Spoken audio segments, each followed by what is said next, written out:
Regula, como digo, la orden ECO 805 del 2003, informes y certificados de tasación, que a nosotros de momento no nos interesa certificar. Nadie nos exige certificar. ¿Para qué vamos a certificar? ¿Lo vamos a complicar? No. Que certifiquen los que tengan que certificar. Nosotros daremos nuestra opinión, según nuestro leal saber y entender, y nuestra profesionalidad y experiencia en el mercado.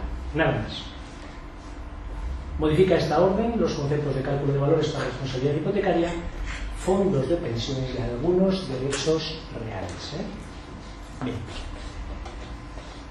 En esta línea, y tras la modificación de la normativa en el año 95 sobre la ley de sociedades anónimas y texto refundido de la ley del impuesto de transmisiones patrimoniales de actos públicos y documentados, se abre un gran campo para profesionales tasadores. En esta línea se puede hablar de tasaciones periciales contradictorias, en este caso con Hacienda, y surgen ciertas sociedades de tasación o asociaciones, como por ejemplo la Unión Europea de Peritos Judiciales, que actualmente presido.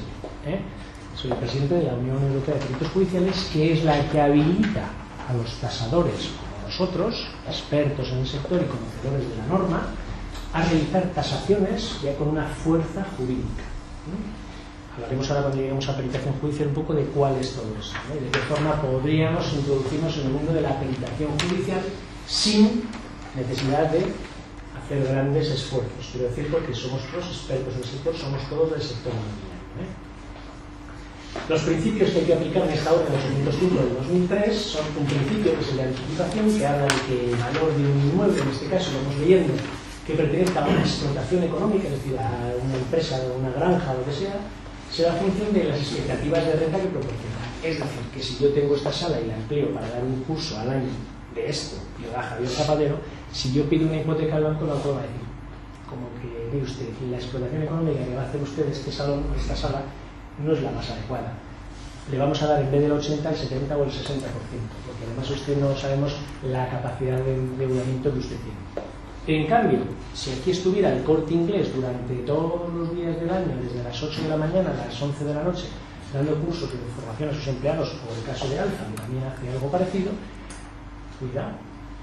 Si hubiera que dar una hipoteca de esto, la cosa cambia, porque mire usted, el Corte Inglés, Alfa, todos pagan bien, y encima todo el día funcionando y cobrando aquí por esto y tal, bueno, el caso de que se ponga bien, ¿no? Pues ante esta circunstancia, siempre habrá que tener en cuenta el tipo de explotación, sobre todo no para el valor, sino para la expectativa de renta que podrá darle una idea al banco en este sentido, ¿no? Principio de finalidad. El criterio de tasación deberá ser coherente con la finalidad de la valoración. Es decir, que si a mí me dicen que cuánto vale una botella de agua aquí, lo que no voy a hacer es un desglose como el que os he dicho cuando he tasado, ¿no?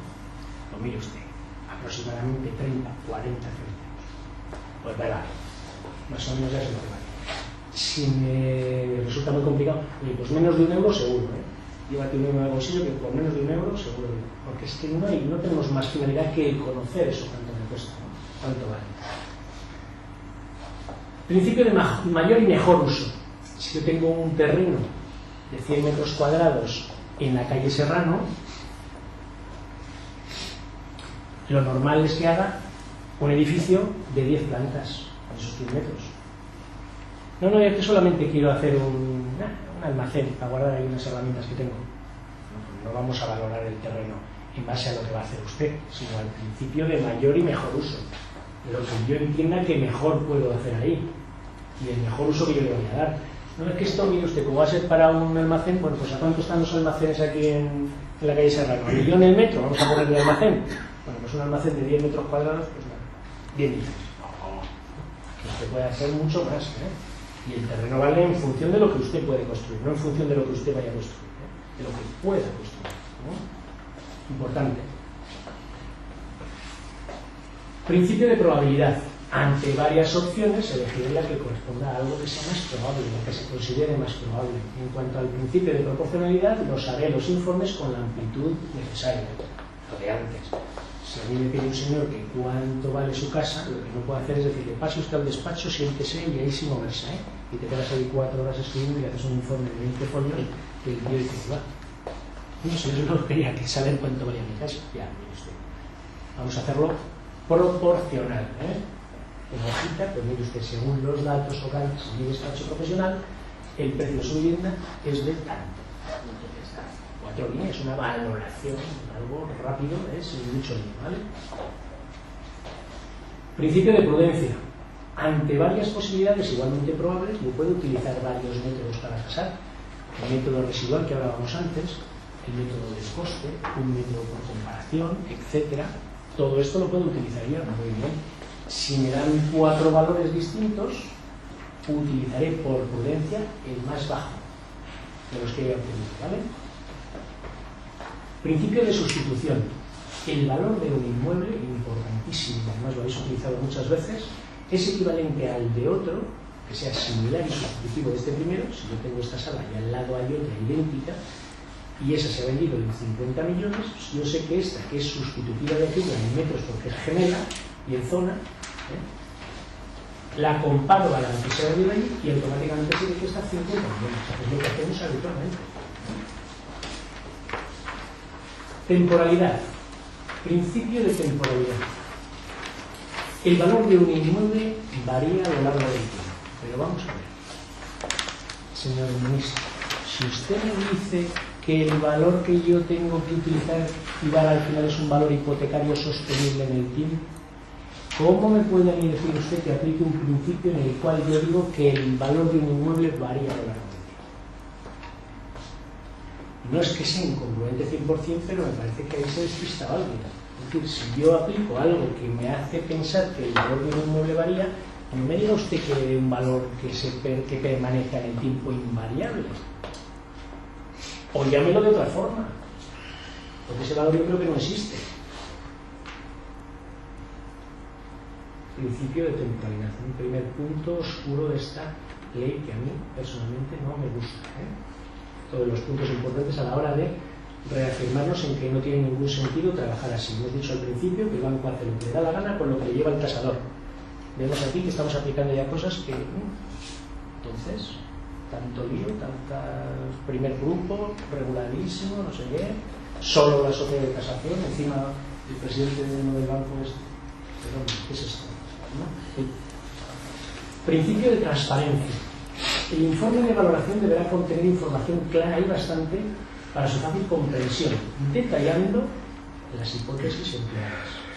Detallaré todo. O sea, yo creo que no voy a llevar a un juez un informe en el que yo le diga factor K 1,45, recta de regresión tal, coste de reemplazamiento bruto, no sé qué. Mira, pues vale, venga usted, ¿cuánto vale la casa? Aquí de nosotros nos llevan al banco y coste de reemplazamiento, valor de repercusión de no sé qué, factor K. ¿Esto qué es? ¿Esto qué es? Y te lo que le vamos a dar 60 millones. Puedes leerme aquí esto, 60 millones es lo que tienes. Bien. Principio del valor residual. El valor atribuible a cada uno de los factores de producción de un inmueble es la diferencia entre el valor total del mismo y los valores que se atribuyen al resto de los factores. Esto que he dicho así, no hay quien lo entienda, solo algún iluminado. Entonces lo vamos a explicar de otra manera. Si yo tengo lo que hablábamos antes, el terreno este de Serrano, de 100 metros, el valor de lo que yo pueda construir, del edificio de 10 alturas que yo pueda construir ahí, será igual a lo que cueste el terreno, más lo que me cueste la construcción, los ladrillos, lo de la coleta, lo del sombrero, lo demás, lo que me cueste promoverlo, todos los gastos y honorarios de proyecto, etcétera, etcétera, gastos de promoción, caseta de venta, señorito o caballero que venda allí, más el beneficio del promotor, sí. Todos esos gastos hacen el valor de ventas. Lo que me cuesta el terreno, más lo que me cueste construir, promover y el beneficio del promotor, ese es el valor de ventas. Ese es el principio del valor residual. El valor atribuible a cada uno de los factores, terreno, construcción, promoción y beneficio del promotor, será igual, o será la diferencia entre el valor total del mismo y los valores atribuibles a cada uno de los factores.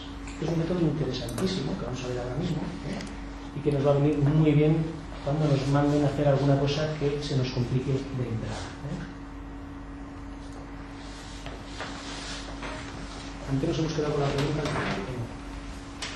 La pregunta que teníamos antes no la hemos dicho todavía, ¿no? ¿Cuál? ¿El porcentaje de los comunes? Vamos a ver lo que viene más tarde. Y ese principio me suena a mí, ese último me suena a mí como que no es un principio, es verdad, y la de Kirchhoff. Más o menos, más o menos, más o menos, sí, por ahí va, sí, además es muy similar, en los términos. En los informes de tasación, cuando ya haga un informe, estamos hablando de un informe, no estamos hablando de un dictamen pericial a un juzgado, un informe, deberemos considerar que tiene que aparecer la identificación. Siempre tiene que aparecer lo que estoy pensando. No puedo decir, bueno, pues el valor del inmueble es tanto, pero ¿qué inmueble? Dígame este cuál. Definirlo bien, identificarlo. Decir para qué finalidad lo estamos empleando. ¿Qué localidad se encuentra? ¿En qué entorno? Las características territoriales, las conservaciones, los equipamientos, las comunicaciones, el desarrollo, la consolidación, todo lo que hemos dicho antes, pero ya aplicado a nuestro informe, ¿vale? En cuanto a solares, pondremos la superficie, las parcelas, los metros de parcela, las infraestructuras. Si son edificios, si son residenciales, de oficinas, etc. El tipo de edificación, los equipamientos, las superficies, los usos, los elementos y las circunstancias específicas. En cuanto a viviendas, pues pone tipología, distribución, etc. Terminaciones, materiales. Y en cuanto a locales, pues el entorno, la situación urbanística, la documentación legal, los acabados, etcétera, etcétera, etcétera.